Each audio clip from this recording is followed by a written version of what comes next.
A new poll shows New York Congresswoman Alexandria Ocasio-Cortez leading all other Democrats in New Hampshire ahead of 2028. Oh, look at Gavin Newsom down in the single digits.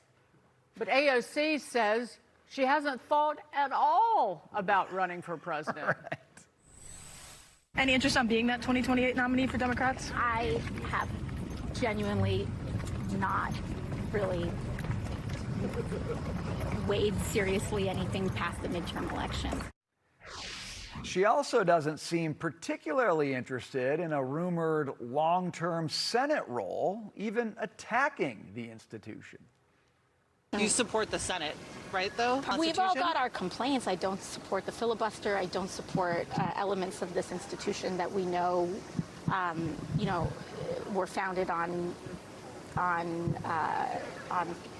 Jim Crow and some of that. So, but yeah, that would require a constitutional convention. 2/3 of states would have to vote for it, all of that. Joining us now is podcast host CJ Pearson and podcast host Ben Ferguson. Welcome to you both. Good to see you, fellas. CJ, I'll start with you. AOC is way out in the lead. It's early, okay? She says she hasn't thought about it at all. I really believe that. Would you say, though, in that group, she might be the best campaigner out there? Is that why Democrats are so hot on her right now? She might be, but that says a lot about the deep bench that the Democrats have, right? But one thing is absolutely clear with looking at that poll. Gone are the days of this being the party of JFK. Gone are the days of this being the party of even William Jefferson Clinton. This is a party that's been overtaken by blatant socialism, downright radicalism, and they need to come to terms with it. The mask has fallen down. These people are no longer the moderate Democrats they had long claimed to be. These are self-avowed socialists, and they're no longer hiding it. Ben, though, if you look at that lineup of potential candidates, she doesn't look so bad.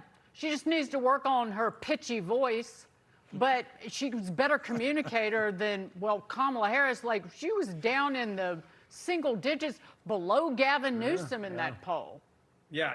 Look, she's a pathological liar when she says she hasn't thought about running for president. Let's just be clear about that. By the way, that's what most presidential candidates say when they're being talked about. Oh, I don't know. I haven't really thought about it much. Everything she's doing now is for the next thing. I think default next thing would be to take out Schumer and primary him.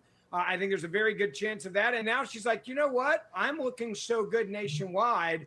And the Democratic Party is now the Marxist, Socialist, Communist Party. This may be my moment. I think that's why she's leading. I've been warning about this on your show now for years. And some people used to roll their eyes and were like, the Democratic Party's dead. And I said, they're masquerading as Democrats. They're actually socialists and communists and Marxists. Well, now that is okay. And so there is a civil war in the Democratic Party. Clearly, the socialists and the communists, they're winning this civil war. And that's why OC is at the top of this poll. So I would be shocked if she doesn't run at this point. CJ, is she showing some political intelligence, like not getting out there and getting behind Graham Plattner, for example? She, this whole Senate thing, she says, well, I've got problems with the Senate, but you need a big constitutional amendment to get rid of that. Is she sort of starting to think like a national candidate who feels like they got to moderate just a little bit if they actually want to win an election? I think she definitely is, and we can't really underestimate the political talent of AOC. She wouldn't be where she is today without it. We can debate whether or not she's that intelligent of a human being, but as far as a politician and tactician, she's shown her chops there. This is a woman who went to Washington saying she was going to burn it all down, but quickly became one of the establishment's favorite tools of Washington. Nancy Pelosi's best friend almost at times. And so I think she's definitely maneuvered and become a creature of this city, which is probably why, a lot of folks in the establishment or the progressive wing now have grown disillusioned with her and why she didn't embrace folks like Graham Plattner. Ben, she has let a Jew-hating ghoul like Zozo Mondani kind of hoe a row for her.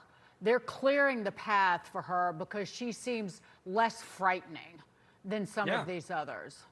Yeah, look, and I think she's politically savvy. She's learned a lot while being in D.C. I think her not getting behind Plattner is a great example of that, where probably several years ago she would have jumped all over that. If you also notice, The squad is not what the squad used to be. It's now AOC and then the members of the squad.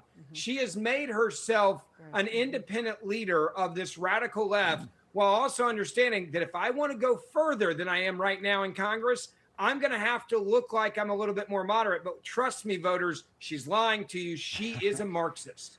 Well, she's out in front now. We'll see if that lasts. It wasn't even the Nazi tat. It was probably because a woman can smell like an abuser from miles and miles away. It was, I would bet it was them. I'll believe it. CJ Pearson, Ben Ferguson, great to see you guys. Good to see y'all.